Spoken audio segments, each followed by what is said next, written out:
Bine v-am găsit, dragii mei din Zodia Berbec, oriunde v-ați afla. Bine ați venit tuturor pe canalul meu, Tarot Flor de Loto, numele meu este Nina, pentru cei care nu mă cunosc și ca de obicei mă bucur să vă am alături la fiecare lectură. Pentru cei care mă urmăresc de ceva vreme, știu că am lipsit destul de mult timp din cauza problemelor medicale, dar sunt înapoi și mă bucur tare mult să vă am alături de mine. Azi, așa cum v-am obișnuit, voi face o lectură atemporală, fără limită de timp, o lectură pe care voi să o puteți urmări oricând doriți sau atunci când apare în viața voastră. Desigur, dragilor, ca de obicei vă spun și vă readuc aminte că este totuși o lectură generală și nu trebuie să uitați un lucru important, faptul că voi vă construiți propriul viitor, așa că vă rog din suflet să luați decât acele informații care rezonează cu voi, iar restul lăsați-le să zboare în univers, pentru că sigur sunt pentru alte energii, pentru alte persoane care într-o mai mică sau mai mare măsură au o legătură cu Zodia Berbec. Așa că, dragilor, toți cei care aveți Soare, Lună, Venus, ascendentul în Zodia Berbec, atunci această lectură este de asemenea și pentru voi. Și haideți să începem această nouă lectură pentru voi, dragilor din Berbec, pentru următoarea perioadă de când voi urmăriți această lectură și să vedem ce ne spune acest minunat oracol Sibila. Ce mesaje importante are pentru voi.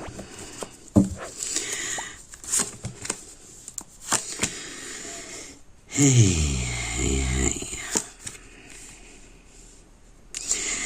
Dragii mei dragi, trebuie să vă spun că se pare că ați trecut, unii dintre voi cel puțin ați traversat o perioadă de convalescență, poate de o pierdere a, cum să spunem, sau anumite probleme de natură medicală pentru unii dintre voi. Sau poate că, nu știu, ați avut o situație sau o relație care nu prea a fost foarte sănătoasă pentru voi în mod special. Anumite legături foarte debile, foarte, cum să spun eu, relații care în loc să se întărească, da, parcă s-au pierdut din ce în ce mai mult. Faptul că avem și militarul aici, asta îmi spune că există o persoană care încearcă într-un anume fel să mențină anumite reguli, anumite norme, o persoană foarte mândră, care poate să fie într-adevăr să aibă ca și job, un job în care e obligat să poarte o uniformă, adică poate să fie și în domeniul militar, al poliției, chiar și medical, dar cineva care în special la locul de muncă e obligat să poarte o uniformă, dar care pentru voi, cum să spun, are o legătură, puteți fi voi, de asemenea. Dar dacă nu sunteți voi, este o persoană care e foarte dominantă, da? Nu știu, poate să fie un șef cu o mână de fier, așa, poate să fie cineva din familie, nu știu, mamă, soacră, socru, dar nu știu, este cineva care are oarece influență și eu aș spune că această influență nu este una tocmai pozitivă pentru voi și pentru situația voastră și e posibil ca această persoană să vă fi debilitat din punct de vedere al sănătății sau să fi contribuit la ruperea legăturilor, da, și cumva îndepărtarea, da, dintre voi. Următoarea perioadă vine cu cadouri, din câte văd eu aici. Asta înseamnă că posibil pentru unii dintre voi, nu, că e încă pentru unii încă perioada în care își pot celebra poate ziua de naștere, chiar să fie vorba despre un cadou la propriu, sau ne vorbește de cadouri din partea Universului, din partea vieții. Probabil că vine un rezultat favorabil pentru voi și mai ales pentru cei care aveți poate propria voastră afacere sau vis-a-vis poate de vreo moștenire sau vis-a-vis poate de o dorință care în sfârșit se va transforma în realitate. Așa că totuși lucruri bune se îndreaptă către voi, dragii mei. Haideți să vedem, asta așa a fost un pic pe ansamblu, haideți să vedem ce ne spune și tarotul. Să vedem ce vine pentru dragii mei din Berbec în următoarea perioadă și vom folosi acest tarot minunat al bufnițelor înțelepte. Haideți să vedem.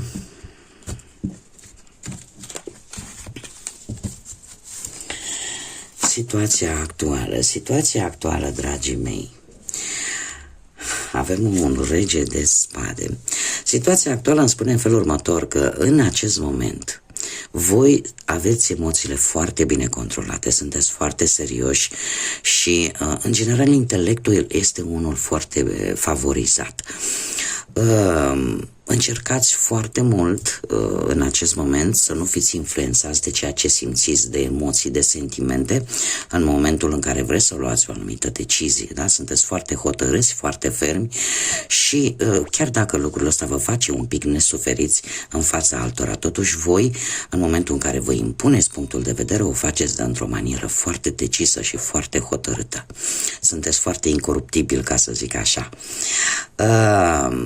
Dacă vorbim de muncă, se pare că poate cineva de la locul de muncă are un comportament care să vă deranjeze pe voi, da? Poate să fie un șef, un coleg, un asociat, da? De ce? Pentru că e posibil respectiva persoană să nu pună prea mult preț pe problemele voastre personale, iar lucrul ăsta să vă deranjeze.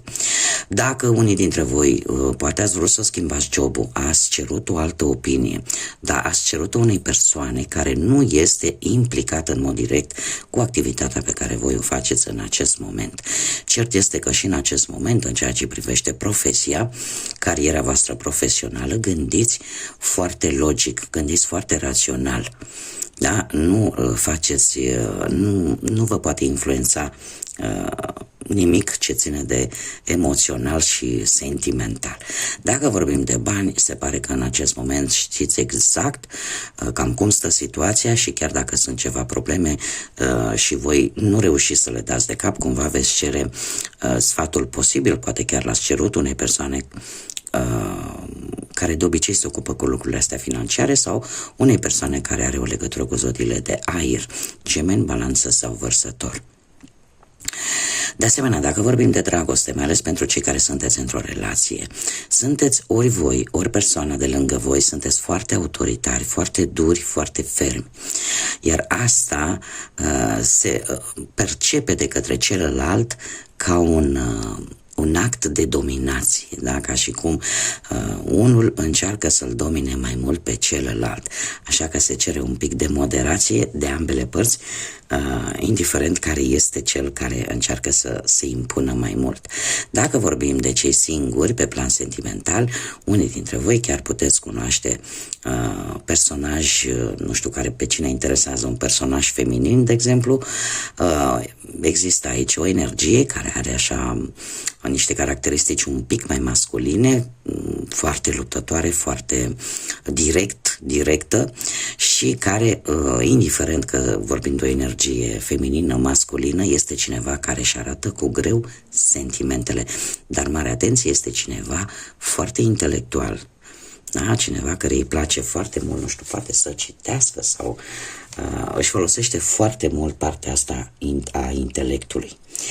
Acum, haideți să vedem ce nu este în favoarea voastră și ce este în favoarea voastră.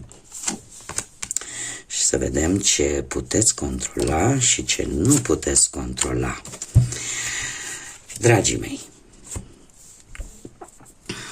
ce nu prea este în favoarea voastră, cineva care are legătură posibil cu zodii de pământ, Taur, Fecioară, Capricorn, o persoană mai tânără decât voi și eu aș spune că De ce nu e tocmai în favoarea voastră? Pentru că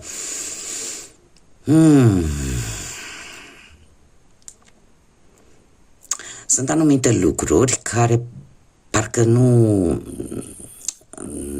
îți cam pun piedică, ca să zic așa.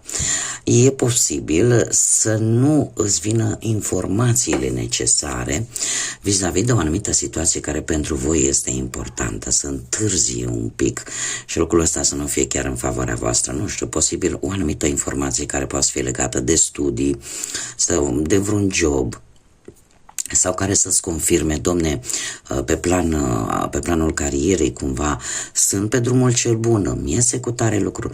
Aceste întârzieri cumva joacă în defavoarea voastră în această perioadă. Unii dintre voi chiar aș spune că faptul că poate îndepliniți mai multe sarcini, mai multe cerințe la locul de muncă nu este tocmai în favoarea voastră, da? Poate nu sunteți plătiți pe ceea ce voi faceți în plus. Dacă vorbim de bani, ce nu este în favoarea voastră, faptul că de multe ori unii dintre voi nu vă cunoașteți valoarea și nu cereți poate atât cât vi se cuvine. Pentru că chiar dacă tu ceri și nu primești, totuși, sau poate nu primești în acel moment și poate e nevoie de un pic de răbdare, da? Pentru că eu trebuie să vă spun un lucru, această carte ne vorbește tare mult de răbdare și lipsa răbdării în situația dată este un factor care va juca împotriva voastră. De ce? Pentru că cartea în sine este o carte destul de bună, care îmi vorbește de lucruri care se vor întâmpla și care vor avea un rezultat pozitiv, doar că se cere răbdare.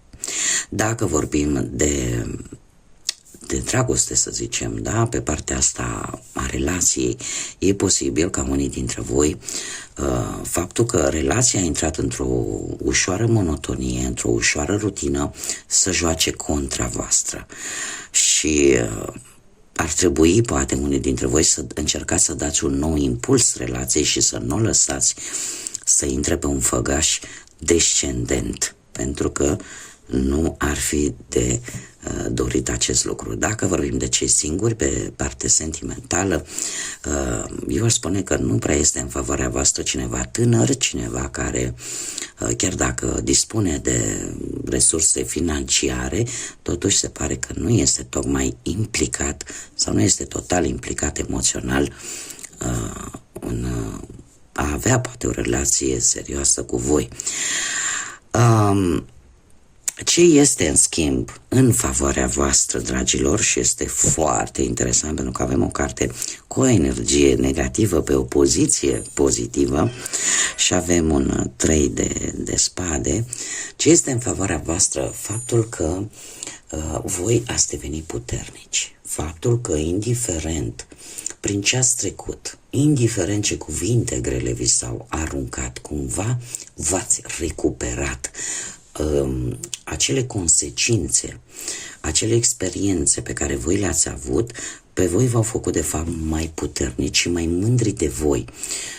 Acel moment în viață în care spui, domne, uite, am reușit să trec și peste asta. Iar asta este cum să spun eu, o dovadă a faptului că sunteți puternici. Iar asta pentru voi joacă un rol important în favoarea voastră, da? În ceea ce se va întâmpla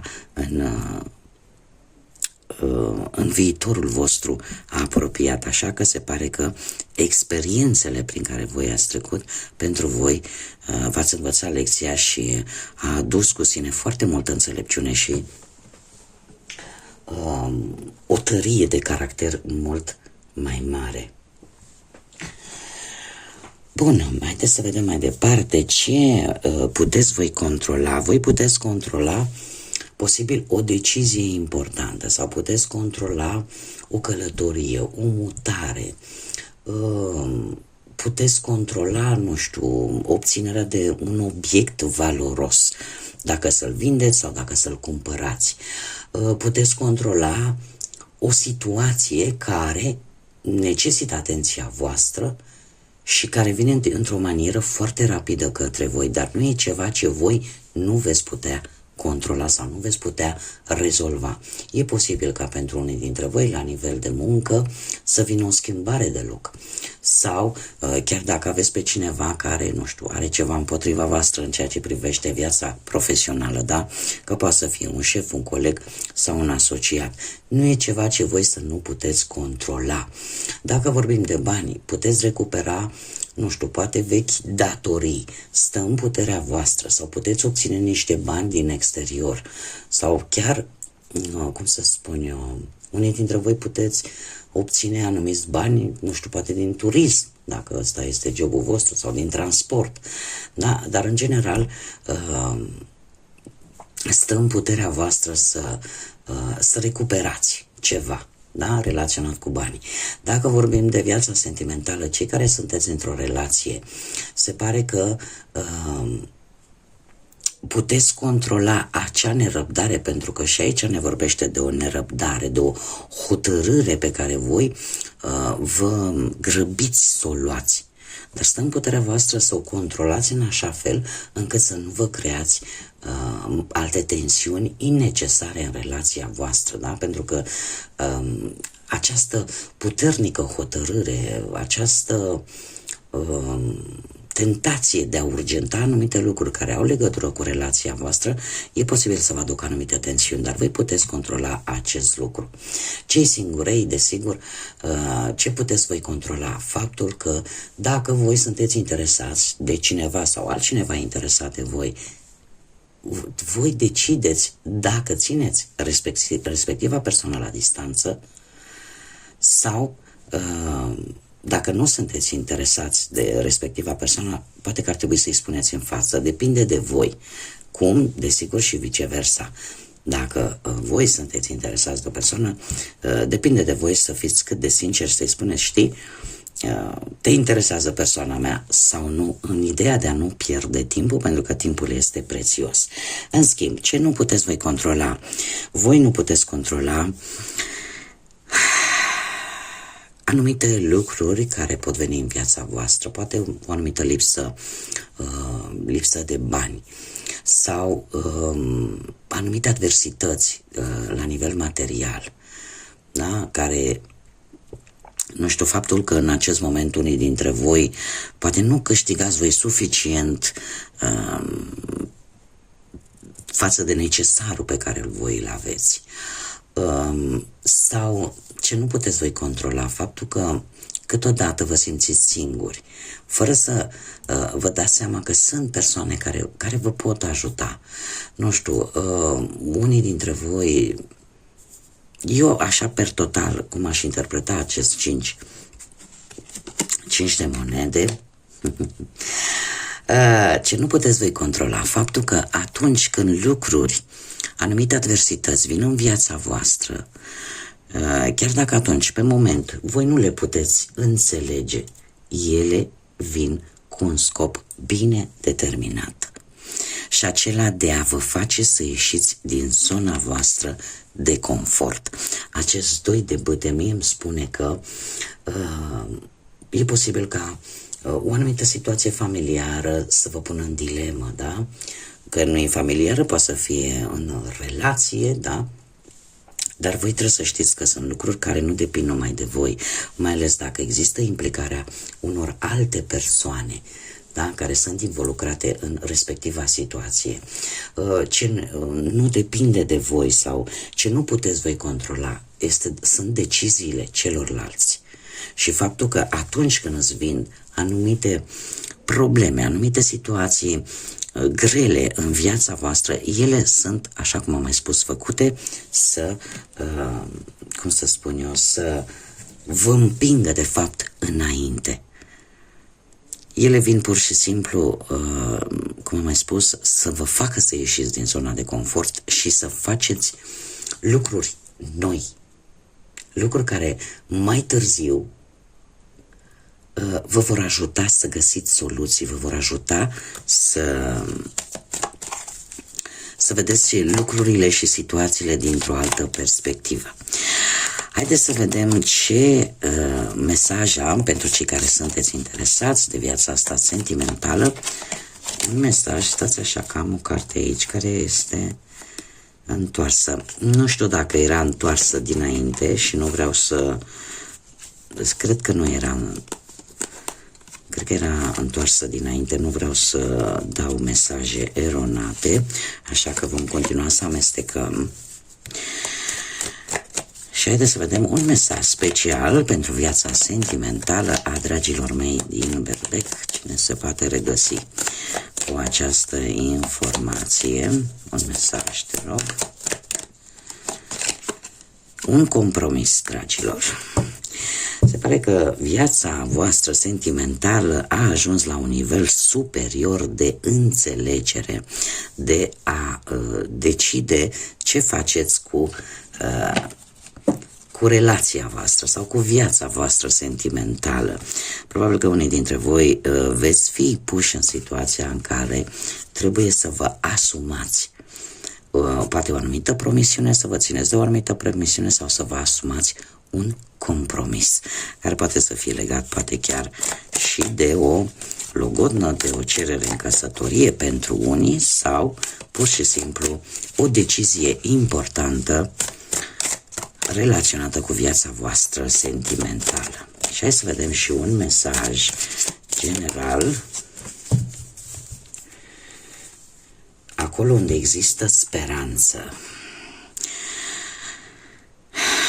Nu trebuie să crezi că trecutul, că dezamăgirile trecutului te vor împiedica să mergi înainte.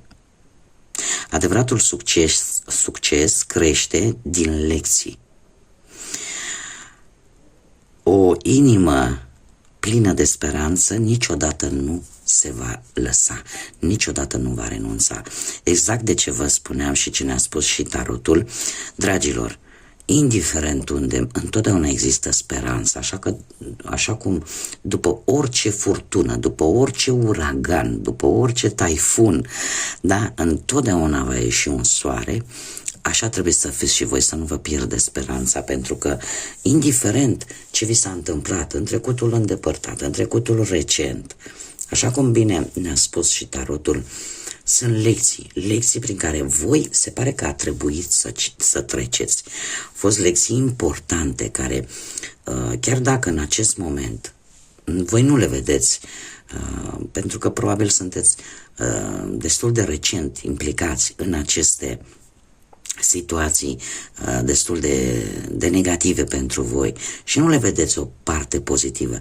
Această parte pozitivă va veni în timp și atunci veți realiza uite, dacă nu mi se întâmpla cu tare lucru, și eu sunt sigură că mulți dintre voi ați spus lucrul ăsta, cel puțin odată în viață, dacă nu mi se întâmpla cu tare lucru, uite, eu nu știam cum să rezolv o anumită problemă sau nu ajungeam în altă parte, dar nu se schimba o situație. Așa că, dragilor, nu vă pierdeți speranța, pentru că fiecare lucru are un început și un sfârșit și după care se trage linie și se ia de la început, indiferent de ce aspect al vieții vorbim. Bun, dragii mei, eu cam atât am avut pentru voi. Vă mulțumesc din suflet pentru prezență, mulțumesc din suflet dragilor mei abonați pentru răbdarea pe care o au de fiecare dată când lipsesc din motive de regulă medicale, lipsesc cu lecturile pentru câteva zile cel puțin. Așa că mulțumesc mult pentru răbdare, mulțumesc mult pentru sprijin, pentru faptul că lăsați like-uri și comentarii și distribuiri și pentru cei care se abonează și în felul acesta vă aduceți aportul în dezvoltarea acestui proiect minunat pe care eu l-am deschis aici pe YouTube. Așa că, dragilor, până data viitoare când ne vom reîntâlni la o nouă lectură, eu vă doresc tot binele din lume și multă energie pozitivă și, desigur, să fiți iubiți, dragilor.